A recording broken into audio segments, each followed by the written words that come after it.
साकट चारों वेद हैं, ये साकट द्वादश पंथ, ये 12 पंथ भी साकट हैं। कौन से? जैसे एक कबीर सागर में आपने देखा 12 पंथ, एक वो नारायण दास का, वो चूड़ामणि जी का पंथ, जागू पंथ, ये 12 पंथ है। ये इनकम्प्लीट नॉलेज है, ये भी साकट हैं, यानी पूर्ण मोक्ष नहीं है। और ना दूसरे की माने, अपनी बात पर डिग रहते हैं जो उन्होंने लोक वेद ग्रहण कर रखा है। प्रथम तो 10 नाम है ये सन्यासी भगवान, और दारू बकरे खाते हैं निस्वा सर सुरापान। ये पहले ये 10 सन्यासी भगवान बने फिर कहते ये भी साकट है। शराब नहीं है छोड़ा नहीं, मांस की इनका टाल दिनों का भैरो मांगा है, भैरो का चढ़ा दे बकरार एक बोतल, वो चढ़ाने वाला चढ़ा के चला जाए, वो पाछा पकावे खावे गुटी लावे। ऐसे कर्म अपने बिगाड़े और साथ में यजमानों के। 4 संप्रदा देख ले ये 52 द्वारे जाए, भांग तमाकू खाते हैं ये पत्थर कंठ लगाए। ये संतों के पंथ हैं जो टुकड़े पानी चाहें, जिन ये पंथ चलाइया वे तो अगम अगा अथा है। गुरु गलतियों होते हैं नानक जे हे पंथ, फिट जन नीति संत की जो साकट सिस ग्रंथ। अब गुरु गलत यूं हो गए, जैसे नानक साहब ने कितना पवित्र एक अलग से भगवान की विधि का मार्ग चलाया था। अब इसमें आगे चल कर ये क्या करने लगे, शराब की इनका टालना, मांस की इनका कोई बाधा नहीं रही, और सभी सिख बना दिए। तो कोई शराब पियो भी सिख, मांस खाओ वो भी सिख। अरे सिख का काम शराब मांस तम्बाकू पीना होता है? जो इन वस्तुओं के निकट भी नहीं जा वो सिख है। तो यहाँ क्या बताते हैं, गुरु गलतियों होते हैं। अब नानक जी के पंथ में जो ऐसी बुराइयाँ पड़गी, वो घर करगी, तो उस महापुरुष को भी इस बात की लानत लगती है कि ऐसे महापुरुष के पंथ में ऐसी ऐसी ऐसी बुराई आ गई। क्यों आ गई? क्योंकि साकट सिस बना सिख बन गए। क्योंकि जो शराब पिए वो भी सिख, मांस खाओ वो भी सिख, और सारे सिख नहीं। ये धार्मिक व्यक्ति नहीं होते जो मांस शराब तम्बाकू का प्रयोग करें, चाहे कोई भी करता, हिंदू करो चाहे मुसलमान, सिख करो चाहे ईसाई। पंडित साकट कौन विधि इसका निर्णय दे, वह 13 में जी मत फिर है तो कंठी मत ले। पंडित साकट कौन विधि इसका निर्णय दे, सुतक संचा खाते हैं जिनके मुंडे खे। गाल बजाए क्या हुआ तुलसी डाल झरोर, गुल्ले भक्ति भगवंत की ये पत्थर तय सिर फोड़े। द्वादश तिलक बनाए करिए नाचे घर घर बार, कनक जनेऊ काट दिया बस 17 दास चमार। निंदा नहीं निराठ है सतगुरु साहीदार, वचन हमारा मानियो ये 4 वेद विचार। इन 4 वेदों को पुनर्विचार करो, हमारी बात पर एक पुनर्विचार करो, हमारी बात को मानो। हम क्या कह रहे हैं? हम निंदा नहीं कर रहे हैं। गरीबदास साहब जी कह रहे हैं तुम इन वेदों को पुनर्विचार करो, फिर देखो तुम गलत ज्ञान ग्रहण किए हुए। राजद्वार जाए कर ये बातें गुरुड़ प्रेत, साहिब का सुमरण नहीं ये छुटेंगे किसेत। पारायण करते फिरें ये घर घर बार गंवार, और जीव मुक्ति क्यों होएंगे हे आप नहीं दीदार। कथनी के सूरे घृणे ये कथें अटंबर ज्ञान, और जम के द्वारे जावेंगे ये शब्द हमारा मान। अब ये वक्ता तो कहते हैं बिना गिनती के सूरवीर, बड़े प्रसिद्ध वक्ता। कथनी के सूरे घृणे ये कथें अटंबर ज्ञान, और कहते हैं ये काल के द्वार यम के लोक में जावेंगे तुम वचन हमारा मान। कथनी के सूरे घृणे ये कथें अटंबर ज्ञान, नाही परख प्रेम की सो कथनी पाहन जान। कथनी के सूरे घृणे ये घर में कहते ज्ञान, और बाहर जवाब आवे नहीं फिर लीद करें मैदान। अब जैसे एक सर्वानंद नाम का एक बहुत बड़ा विद्वान पाक रहा था, उसकी माता ब्राह्मण था वो, उसकी माताजी शारदा रानी थी।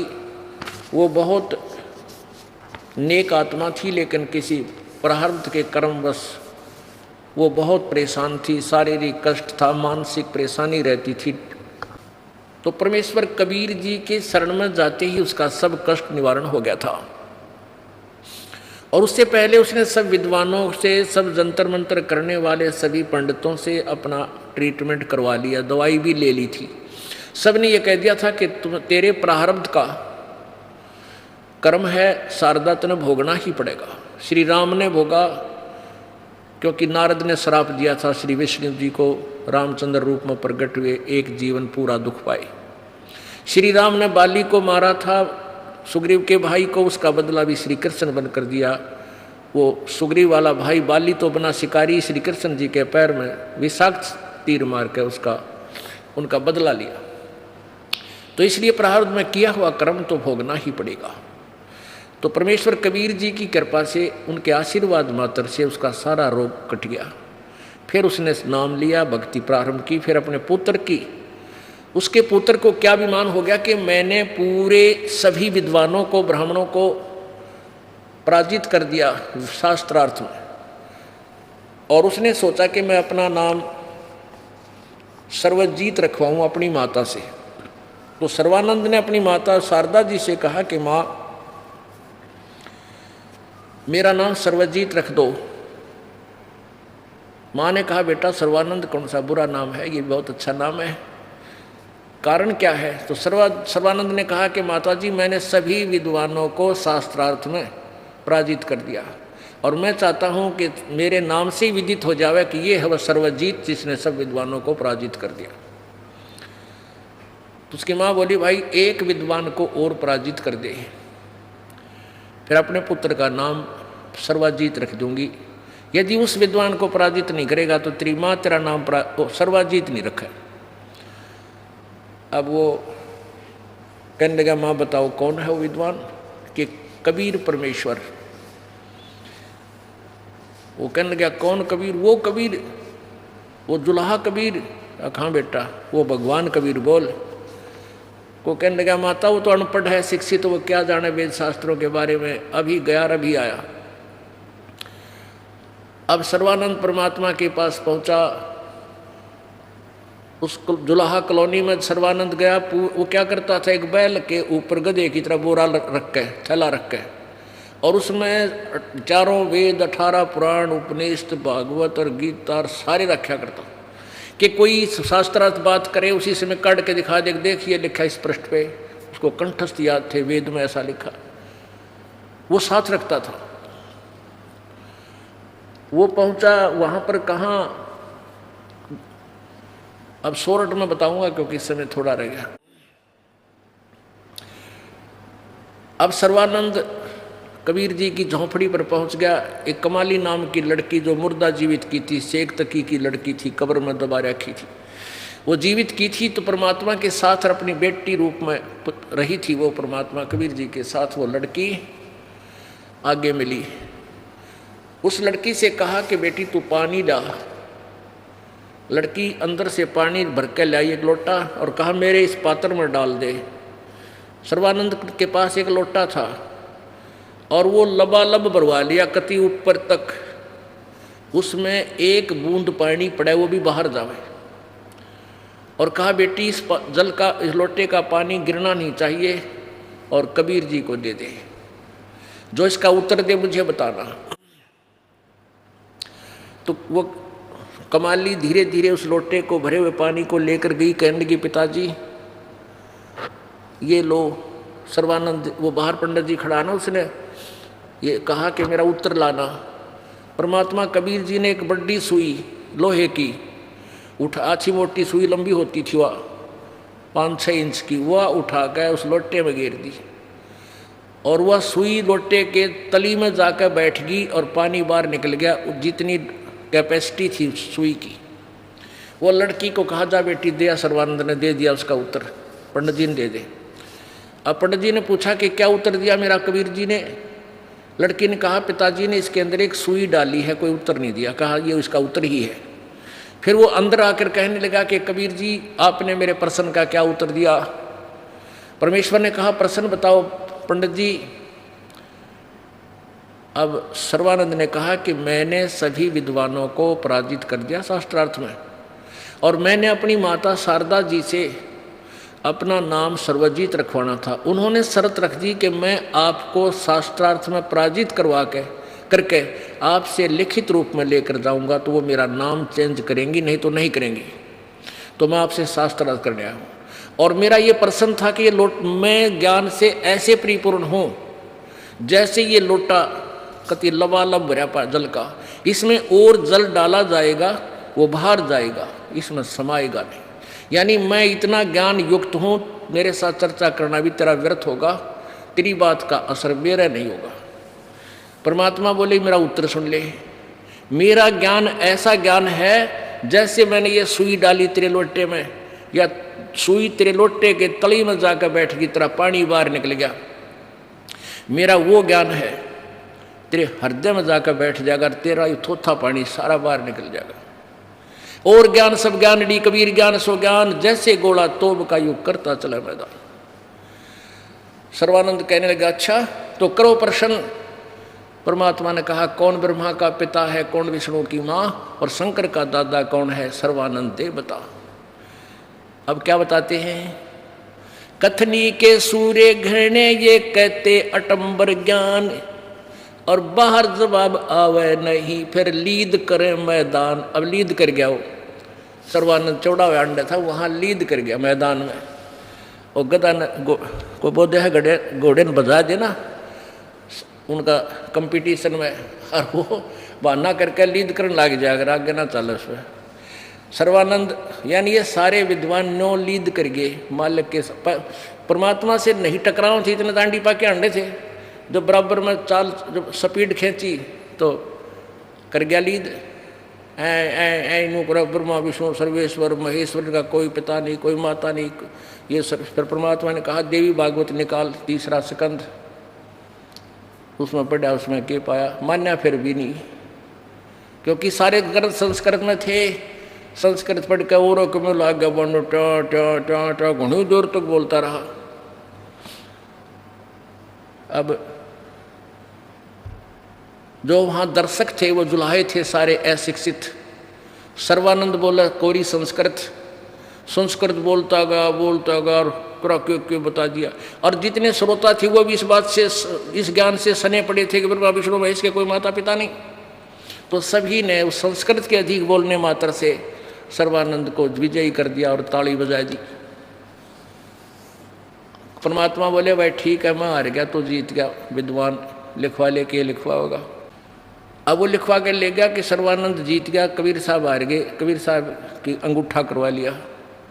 अपनी माँ को जाके सुनाने लगा कि ले माता जी, उसने जाते हार मान ली मेरे तय। माँ बोली बेटा सुना पढ़ के सुनाने लग गया। शास्त्रार्थ में सर्वानंद हार गया, कबीर साहब जीत गया। उसकी माँ बोली रे तू नहीं कहता मैं जीत का है, तू तो हार का रहा है। ओहो माता जी गलत लिखा गया, फिर जाता हूँ।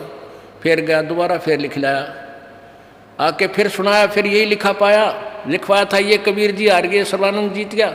माँ के पास आवे तो वो उल्टा लिखा पावे कि कबीर साहब जीत गए और सर्वानंद हार गया। सच्चाई तो यही थी। वो फिर तीसरी बार फिर गया, परमात्मा से कहा जी मेरे से गलती से लिखा गया और मेरी माँ ना मानती है, फिर लिखना पड़ा। लिख ले भाई, मैं तो शिक्षित हूँ। उसने फिर लिख लिया, सर्वानंद जीत गया, कबीर साहब हार गए, अंगूठा लगा दिया। अब उसने सोची भाई यहाँ लिखूँ बिल्कुल सही, मेरी माँ के सामने पढ़ दूँ तो ये उल्टे पावे, ये के बिजली पड़े। तो घर में जब प्रवेश करने लगा तब तक यूं का यूं लिखा हुआ, ऐसे उस अक्षरों के ऊपर उसकी आँख रुक गई। वो देखता देखता अंदर को चलता चलता माँ के पास निकट आया, कहने लगा माँ पढ़ के सुनाऊं? यूं कह रहा, इतने में अक्षर चेंज हो गए। ऐसा लिखा, वही लिखा गया कबीर साहब विजयी हुए, सर्वानंद पराजित हुआ। मुंह खुला का खुला रह गया। जब वो अक्षर चेंज हुए उसके सामने कलेजा हिल गया, विद्वान बन रहा था। उसकी माँ बोली रे बोलता क्यों ना विद्वान, बोल पढ़ के सुना के लिखा है इसमें। तो बैठ गया कलेजा पकड़ के। पर उसकी माँ बोली नालायक, भगवान आ रहे पैर पकड़ ले, जाके तेरा कल्याण हो बेटा। मैं तो रोया करती अपने गुरु जी का आगे है भगवान, इसकी बुद्धि भ्रष्ट हो रही हो, अक्षर ज्ञान कर पाक के। अंधा में अंधा ही जो मुखिया बना फिर है, अंधे के अंधों में सेठ यू बन रहा है प्रधान, और बयान मट्टी होगी तेरी। अब संस्कृत में उसने पढ़ा वो सच्चा था, तीसरे संगत में ब्रह्मा विष्णु महेश का जन्म मृत्यु होता है, ये नासवान है, लेकिन अभिमान वश नहीं मानना था। तब उसकी माँ के पास ने बोला, माँ मन शर्म आवे है, आप ले चलो, मैं नाम लूँगा, मेरा पीछा छुटवाओ। मैं तो बहुत मैंने आंखों देख लिया कि ये सचमुच कबीर जी जो बोल रहे हैं सही है। तो सर्वानंद उस एक नंबर के विद्वान ने कबीर जी से उपदेश ले लिया, तो सारे ब्राह्मण सर्वानंद के विरोधी हो गए, वह नकली। अब सर्वानंद की बात ने कोई नहीं माने, ब्रह्मा विष्णु महेश अविनाशी नहीं है, उसका डले माने पत्थर माने, यू तो दानक का चेला हो गया, इसने जाते निकाल दो, काल के दिए पंगे, उन्हें कर दिया काम। और सर्वानंद ने परमात्मा बोले तो अपना काम बना ले, अपना और है विद्वान, भक्ति कर और पीछा छुड़वा बेटा, फिर देखेंगे आन देव टाइम इन नकलियां भी दे।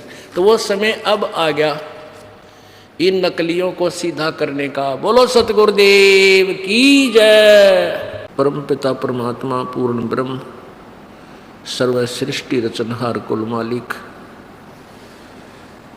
ये वो परमात्मा है जो बनारस में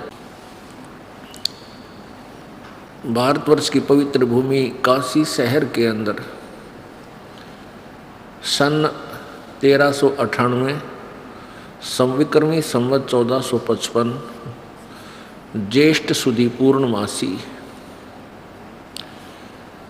को एक लहर तारा नामक तालाब में एक कमल के फूल के ऊपर नवजात शिशु रूप धारण करके वो परमात्मा विराजमान हुए।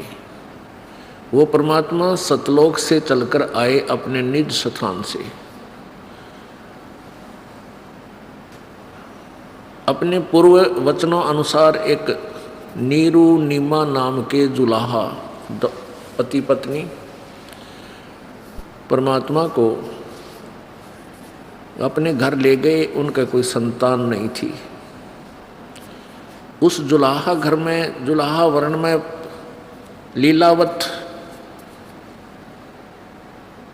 वहाँ कार्य करने से वो परमात्मा जुलाहा कबीर नाम से प्रसिद्ध हुए। फिर वो परमात्मा एक विशेष कवि नाम से भी, कवि उपमा से भी सुशोभित हुए, और वो परमात्मा स्वयं परमात्मा भी हैं। उस परमेश्वर ने हमें यहाँ आकर के क्या ज्ञान दिया, उनका इस लोक में आने का उद्देश्य क्या था।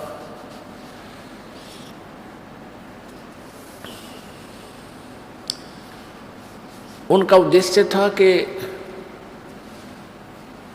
वो हमें अपने निज घर के बारे में, जहाँ से हम आए हैं, वो जानकारी दें, और उस जानकारी के बिना हम इस काल के अज्ञान के आधार से हम अपना यही जीवन समझ चुके हैं कि जन्म हुआ, फिर अपना जैसा प्रयत्नवत बड़े हुए, संस्कारवश संतान हुई, शादी हुई, इनको परवरिश, इनकी परवरिश कर दी, फिर ब्याह शादी कर दी, हमारी मृत्यु हो जाए। हमने इतना ही प्रोसीजर इस मनुष्य जीवन का सोच रखा था।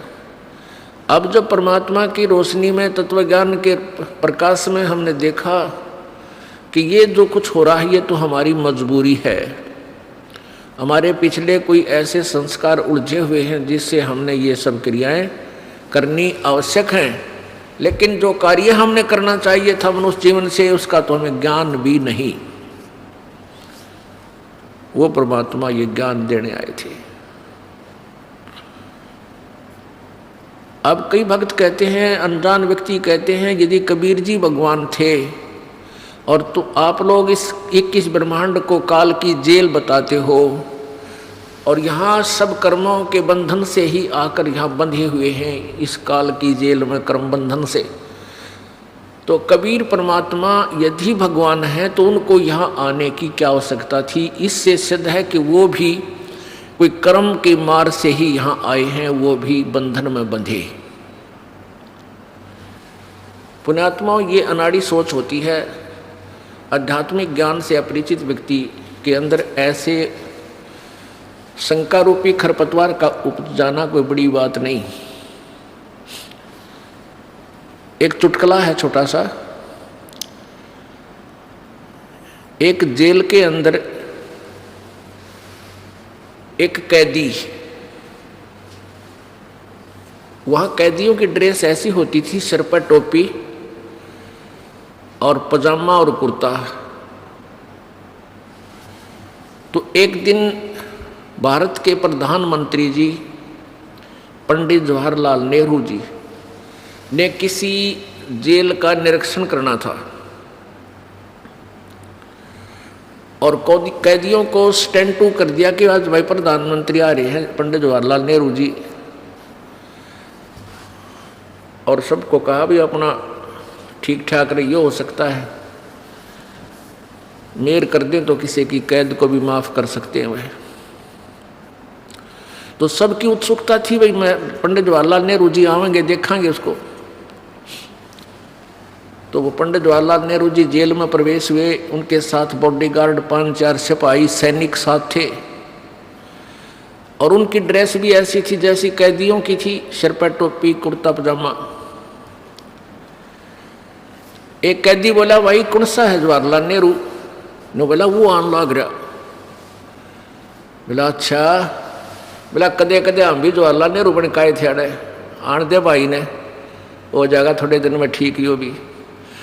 अब उन्होंने सोचा ये भी पकड़ के ले आए हैं इस पुलिस वाले, इस नाड़े हमारे दौरा बंद करेंगे।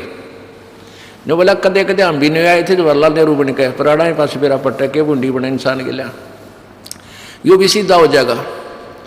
तो पुण्यात्माओं उनकी इतनी ही सोच थी कि इस कैद में कैदी ही आते हैं और पुलिस वाले ऐसे पकड़ कर लाते हैं या छोड़ जाते हैं। लेकिन वो राजा थे, वो किसी अपराध के कारण उस जेल में नहीं गए थे। ऐसे ही ये परमेश्वर कबीर जी हमें राहत देने के लिए इस काल की जेल में ऐसे ही आते हैं, हमारे जैसे ही लगते हैं लेकिन ये होते हैं परमेश्वर। ये हमें क्या बताते हैं आकर के परमात्मा? भाई और बात तेरे काम न आवे, तू संतों शरण लाग रे, के सोवे गफलत में बंदे, जाग जाग नर जाग रे, जाग जाग नर जाग रे। और बात तेरे काम न आवे, संतों शरण लाग रे, के सोवे गफलत में बंदे, जाग जाग नर जाग रे, जाग जाग नर जाग रे। भाई उठ सवेरे ओका भर लिया, के जाग्या नर भाग रे। उठ सवेरे हुक्का भर लिया, के जाग्या नर भाग रे। राम बजाना सुकर्म कीन्या, ये फुटे तेरे बाग रे, फुटे तेरे बाग रे। और बात तेरे काम न आवे, संतों शरण लाग रे, के सोवे गफलत में बंदे, जाग जाग नर जाग रे, जाग जाग नर जाग रे। इस तन सराय में जीव मुसाफिर, करता रहे दिमाग रे। तन सराय में जीव मुसाफिर, करता रहे दिमाग रे।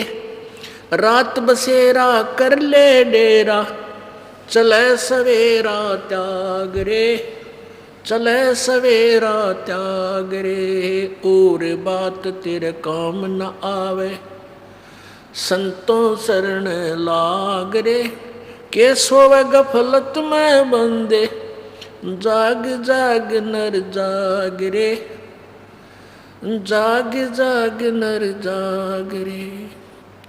उमदा चोला बिना अनमोला, ये लगे दाग पे दाग रे। उमदा चोला बिना अनमोला, लगे दाग पे दाग रे। दो दिन की गुजरान जगत में जड़े बिरानी आग रे, जड़े बिरानी आग रे, और बात तेरे काम न आवे। संतों शरण लाग रे, के सोवे गफलत में बंदे, जाग जाग नर जाग रे, जाग जाग नर जाग रे। भाई कुब्ज कांचड़ी चढ़री चित पे, तू हो रहा मनुष्य नाग रे। कुब्ज कांचड़ी चढ़री चित पे, तू होया मनुष्य नाग रे।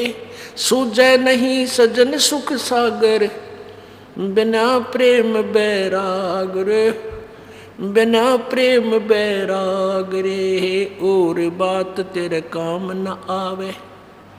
संतों शरण लाग रे, के सोवे गफलत में बंदे, जाग जाग नर जाग रे, जाग जाग नर जाग रे।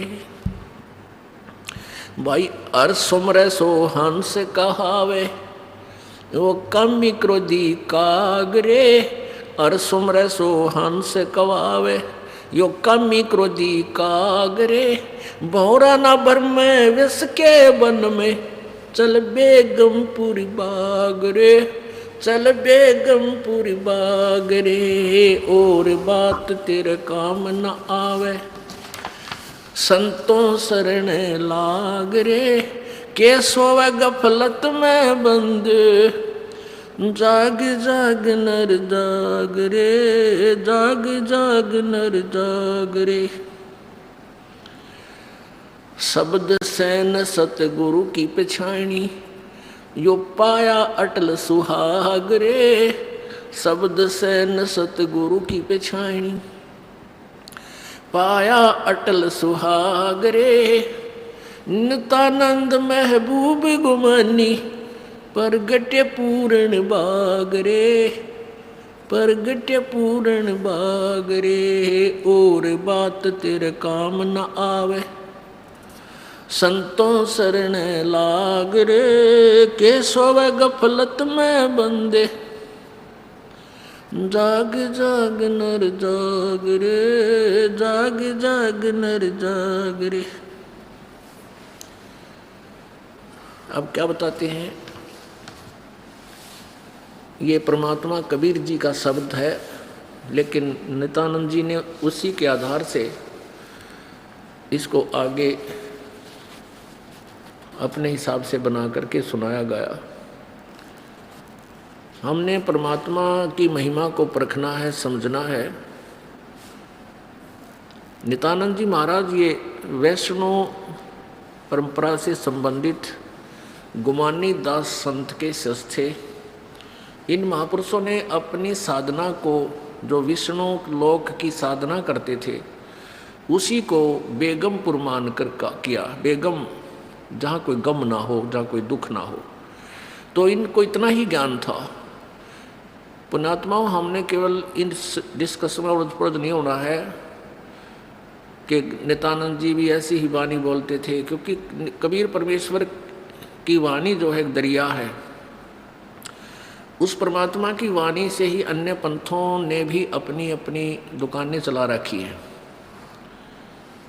तो उस दरिया से जल भरकर सब ले आते हैं और आगे अपना, उसको भी गंगा जल ही बोलते हैं, लेकिन वो सीमित मात्रा का होता है। परमेश्वर ने बताया है कि इस तन सरा में, कहते हैं मान ले एक तो जागना है, जैसे किसी ने उठा दिया, उठ ले भाई, सुबेरा हो गया, ये दिन रात जो बनते हैं। और उठ गया, उठते हुक्के का नहीं भाग लिया, ठा गया चलम। हमने देखा ही हमारे रिश्तेदार और जैसे घर वाले जो हुक्का पिया करते, सुत्ता उठते और ठा के चलम, और वहाँ पहुँचते जहाँ पर आग सुरक्षित रख रखी होती है, और पी का हुक्का एक दो कट्ठाई, फिर लगते अपने काम पर। ना किसी से राम राम करनी, ना नमस्ते, मतलब मार ऐसे ऐसी सतिथि देखी इस दास ने। अब वो देखता हूँ तो हे परमात्मा कित पैदा हो गए थे। हे भगवान, हम एक बार सत्संग करने चले गए पलवल का ना, पलवल में हमारा एक सेवक है जो कमिश्नर से रिटायर हुए हैं, भक्त गुलाब सिंह जी। उन्होंने वहाँ सत्संग करवाया अपने भाई के यहाँ। हम सुबह सैर सपट्टे घूमने के लिए जाते तो रास्ते में जितने भी व्यक्ति मिलते वो नो करते राम राम राम राम, यानी कोई भी मिलता घूमने फिरने वाला, बूढ़ा मिला चाहे जवान चाहे बालक, राम राम भाई, राम राम जी, अरे तेरा गजब हो। और हम कित थे रोहतक जिले में, राम राम तो दूर नुकार दे नमस्ते और ठीक से नमस्ते। नमस्कार अर्थ होता है न्यू करना, नमन करना, नीचे को गर्दन करना।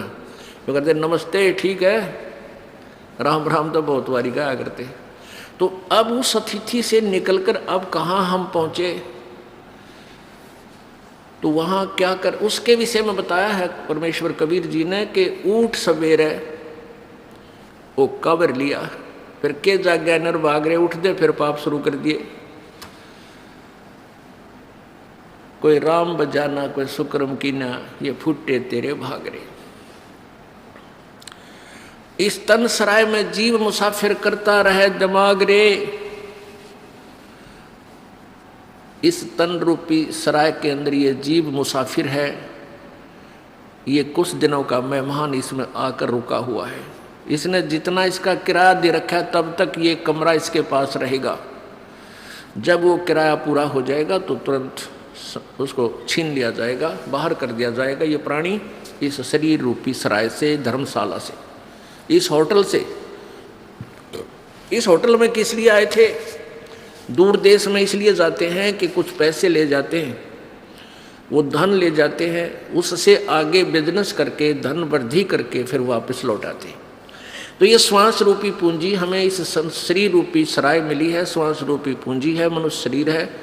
इस श्वास रूपी पूंजी से यानी मनुष्य जीवन से हमने शुभ कर्म करके ये सौदा करना था, बिजनेस करना था और दुगना तिगना चौगुना बनाना था।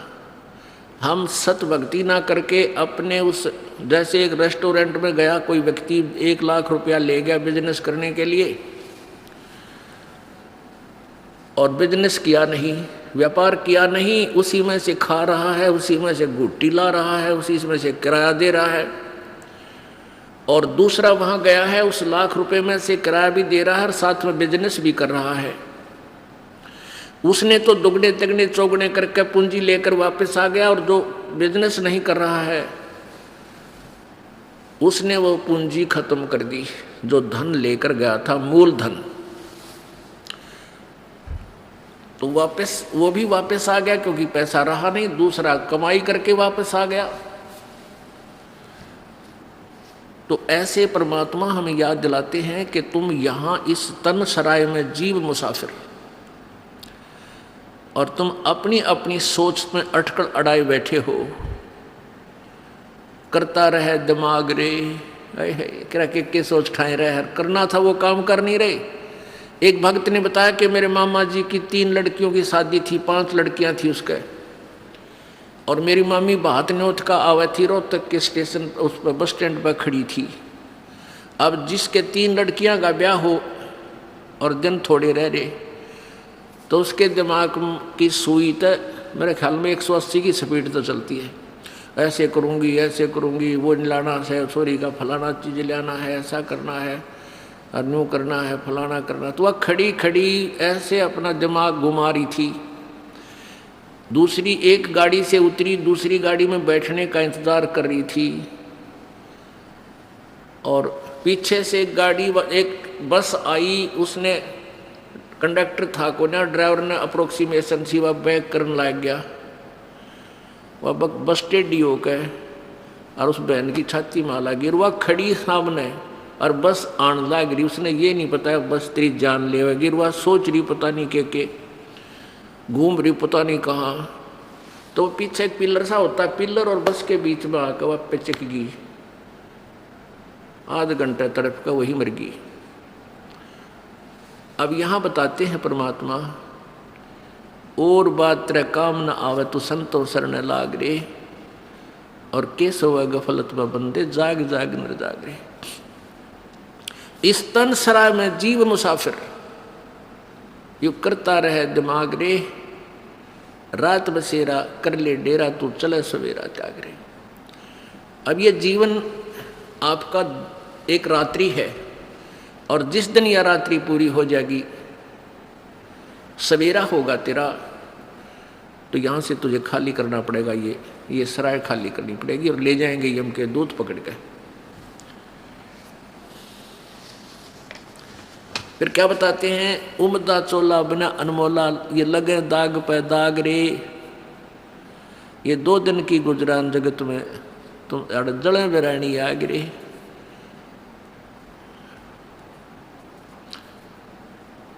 पुण्यात्मा ये बात विचार करने की है। हमारे साथ काल ने इतना जबरदस्त धोखा कर रखा है, इतना प्रेशर बना रखा है हमारे ऊपर इस जीव पे, इसको अधिक सोचने का समय भी नहीं देता। ये समय आपको यहाँ आकर प्रभु कृपा से ही मिला है, थोड़ा सा इस पर विचार कर सको। सत्संग सुनने के बाद कुछ उमंग सी उठे है, आत्मा तड़फ जाती है, फिर वो अंगड़ाई लेती है, हौसले में आती है, कुछ उसकी वो भांग का नशा उतरता है। परमात्मा कहते हैं, कबीर ये माया अटपटी या त्रिगुणमयी माया, और सब गट आण अड़ी, किस किस न समझाऊं या तो कुआ भांग पड़ी। तो ये भांग का नशा, यहाँ एंटीबायोटिक औषधि यहाँ खिलाई जाती है परमात्मा के महिमा की, इससे ये भांग उतरे, फिर ये प्राणी परमात्मा की तरफ अपने आप सरकन लग जाता है, जैसे बालक चलता है धीरे धीरे। और ज़्यादा सत्संग सुनने के बाद फिर ये बच्चा मैच्योर हो जाता है, फिर आप पे दौड़ लगाता है। तो प्रथम द्वितीय बार तृतीय बार जो बच्चे आते हैं सत्संग सुनते हैं, वो तो ऐसे आते हैं जैसे कोई ठा ले आता आगे, बालक हो आकर छोटे छोटे, कोई ले आ, चल चल सत्संग सुना के आजा आजा, ले उसने बुला कर, फिर आजा गाड़ी जा बैठ ले, कुछ दिन तक नहीं लाओगे। फिर वो इस ज्ञान को समझ कर फिर किसी गाड़ी की या किसी के नृत्य की बाट ना देखा, आप पर भाग लेगा सत्संग सुनने के लिए। तो क्या बताते हैं, उमदा चोला बना अनमोला, लगे दाग पे दाग रे, या 2 दिन की गुजरान जगत में जड़े बिरानी आग रे। कुबद कांचड़ी चढ़री चित पे तू हो रहा मनुष्य नाग रे, और सूझे नहीं सजन सुख सागर बिना प्रेम बैराग रे। हर सुमरे सो हंस कहावे, और ये कामी क्रोधी कागरे, भौरा ना भर में इस व्यस के बन में, चल बेगमपुर बागरे। अब हर सुमरे सो हंस कहावे, पहले कोई चोरी करता था चोर कहलाता था, अब चोरी छोड़कर भक्ति करने लग गया तो आज भगत जी कहते हैं उसको। कोई डाके मारता था डाकू कहलाता था, और साधना वो बुराई त्याग दी भक्ति कर रहा है तो ये बात भगत जी कहलाता है। तो हर सुमरे सो हंस कहावे, ये कामी क्रोधी कागरे, और भौरा ना भर में विष के बन में चल बेगमपुर बागरे।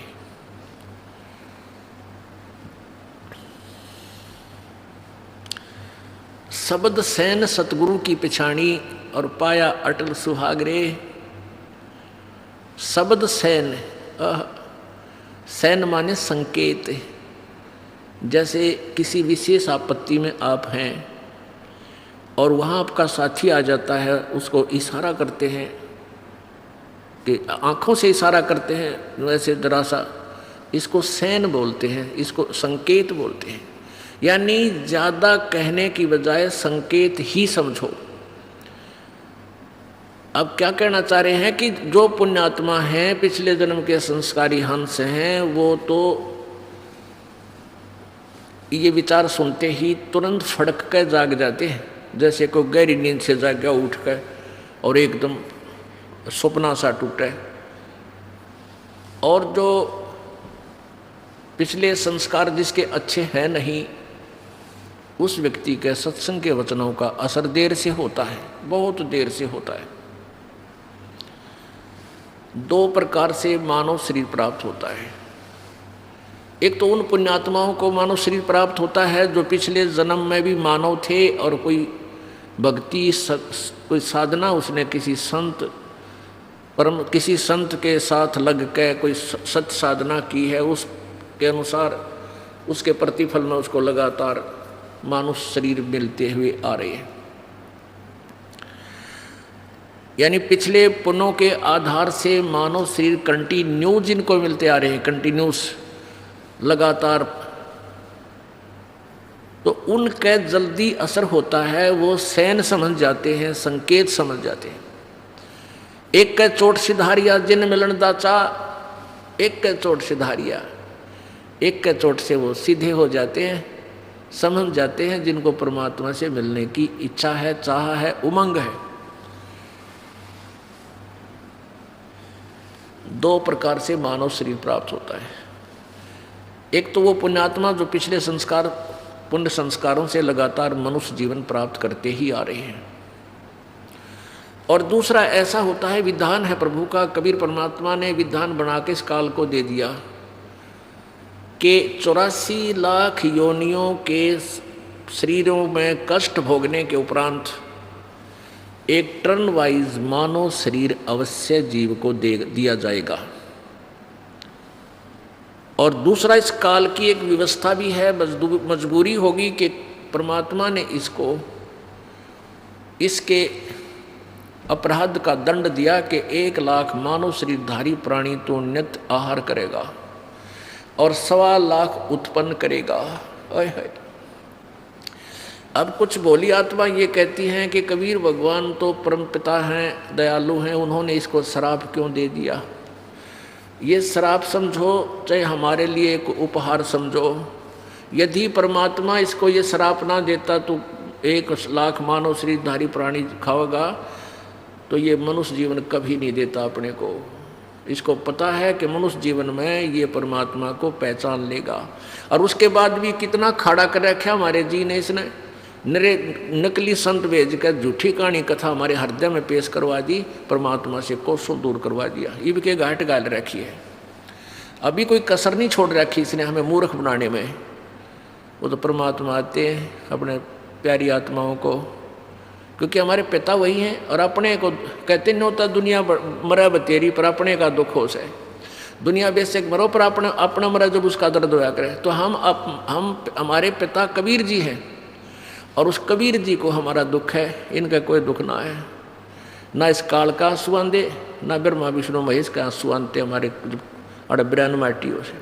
हमारे कबीर भगवान का आंसू आते हैं, क्योंकि हम उसकी आत्मा हैं। अब जैसे कोई किसी की बेटी दुखी हुआ है, पता लगा माता पिता ने, उनसे जुड़ी हुई अंश है वो, या बेटा कहीं कष्ट में है तो माँ बाप ने नींद नहीं आवे, सारी रात उनका बेचैनी लगी रहती है, वो रोते रहते हैं। तो ऐसे ही हम परमात्मा कबीर जी की संतान हैं। चाहे आज गधा बना रखा है इस काल ने हमें, चाहे गधी बना रखा है, चाहे कुत्ता, चाहे सुअर, और चाहे राजा बना रखा है, चाहे महादेव बना रखा है, चाहे ब्रह्मा विष्णु महेश बना रखा है। हम उस कबीर परमात्मा की आत्मा है। एक समय कागभूषण और गरुड़ जी का आपस में संवाद हुआ। गरुड़ जी ने पूछा कागभूषण जी से कि हे देवता, आपके पास में आता हूँ, मुझे परम शांति सी मिलती है, और आपके चेहरे की रौनक, आपके शरीर का जो तेज है इतना अच्छा है, मैं देखता ही रह जाता हूँ। यो कैसे दाव लग गया तेरा? मैं पूछना चाहता हूँ कि आपके ऊपर कैसे कृपा हुई परमात्मा की, जो आपको ऐसी साधना भक्ति मिली जिससे आप कितने जो है ना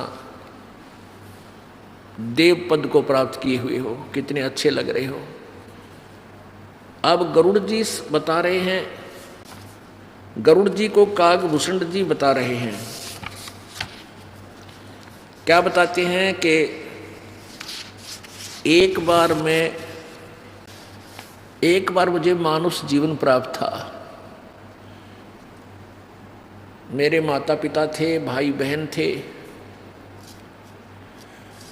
अचानक एक दुर्भिक्ष गिरा, अकाल गिर गया, वर्षा नहीं हुई, और इतना भयंकर अकाल गिर गया कि इंसान को इंसान खाने लग गया। पत्ते पत्ते तोड़ कर खा लिए, घास फूस भी नहीं बचा। मेरे माता पिता भी तड़पते हुए भूख के मारे शरीर छोड़ गए। मैं 20 वर्ष की आयु थी मेरी, मैं जवान था, भूख प्यास को सहन कर गया। मेरे माता पिता वृद्ध थे, वीक थे, कमज़ोर थे, भाई बहन छोटे थे, वो भी मेरी आंखों के सामने दम तोड़ गए भूख के कारण। तो एकदम मैं वहाँ से चल के अवंतिका नगरी में पहुँच गया।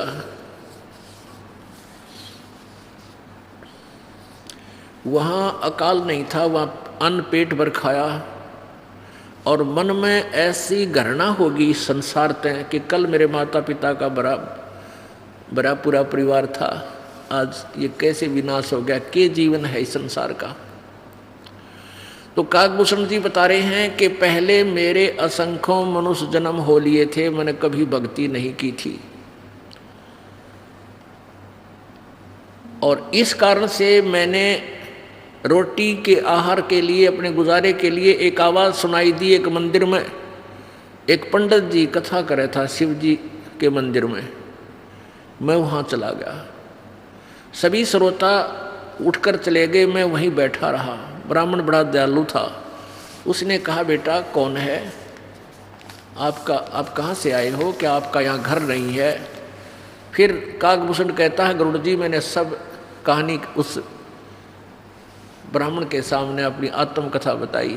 वो ब्राह्मण भी रोने लग गया, आंखों में आंसू आ गए। कहा बेटा इस संसार में ऐसा ही है, ये दुख सुख लगे हुए हैं, आप चिंता मत करो, आप मेरे पास रहो, इस मंदिर में रहो, या भक्ति करो बेटा, नाम ले ले बेटा, भगवान की भक्ति बिना गुजारा नहीं है।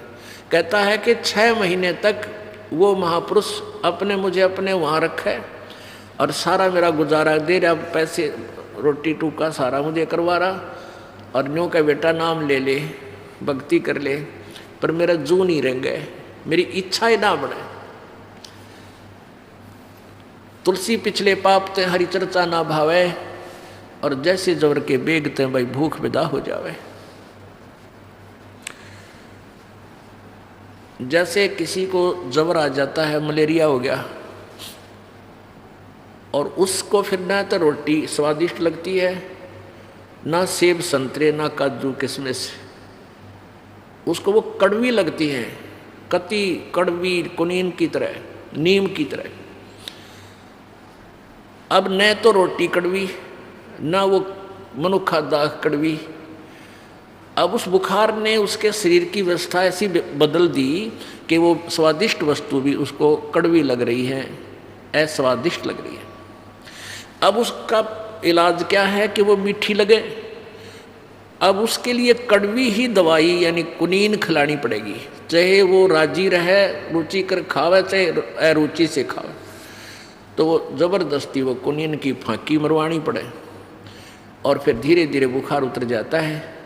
फिर वही जो कड़वी लगती थी वो रोटियां वो स्वादिष्ट लगने लग जाती हैं। और एक स्थिति ऐसे आ जाती है कि लूखी सूखी रोटी भी इतना स्वस्थ हो जाता है, वो लूखी सूखी रोटी भी बिना सब्जी के खा जाता, जोर की भूख लग रही हो, यानी सुबह से ना खाई होता है। तो कहने का भाव ये है कि जैसे जिसके जितने पाप अधिक हैं उस प्राणी को ये राम नाम की मनुखा दाख, ये अमृत आहार अस्वादिष्ट लगता है। उसने तो रागनी चाहिए कंपटीशन वाली, क्या फिल्मी गाने सुनने चाहिए जो तन्नक तन्नक 36 बाजे बाजे। अब उसने वो तो अच्छी लगे, लेकिन राम नाम की यह कथा कुनीन से भी कड़वी लगती है। उसका इलाज क्या है कि उसको भी अच्छी लगे, ये स्वादिष्ट वस्तु स्वादिष्ट लगे। उसका एक ही ट्रीटमेंट है कि उसने सत्संग सुनने चाहिए, चाहे उसको कड़वे लगे चाहे अच्छे लगे। जैसे कुनीन खानी होती है ना, वो फांके मारने पड़ते हैं चाहे बेशक कड़वी लगे, तो उसी से वो फिर स्वस्थ होगा। तो परमात्मा की कथा दोनों काम करती है, एंटीबायोटिक की भी और आहार का भी। तो काकभूषण कहता है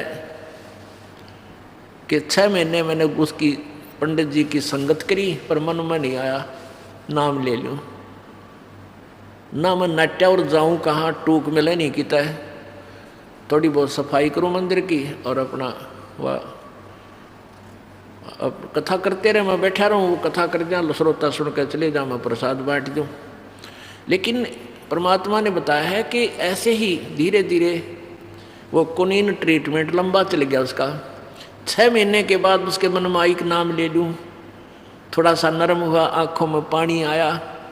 नितिन यूँ कहता मेरे सारे भाई बहन भी मर गए, मेरी आँखें आंसू नहीं आई। यानी दिल इतना कट्टर हो गया, अंदर इतना रोष पैदा हो गया भगवान के प्रति, क्या गा भगवान है ये जब सारा कुनबा मार दिया। यानी इस तरह की भावना मेरे अंदर आई। और फिर वो 6 महीने प्रेरणा चेतावनी सुन के फिर नाम ले लिया। अब देख काल का जाल, पहले तो पुरानी नाम लेकर राजी नहीं, और कोई संत मिल जावे ढंग का, फिर इसमें कुछ दिनों के बाद फिर अभिमान का एक और अंकुर फूटा हुआ है। अब क्या हुआ कि कुछ दिन के बाद उस कागभूषण बता रहा है कि मैंने वो कथा जो गुरुजी सुनाया करते वह सारी याद कर ली।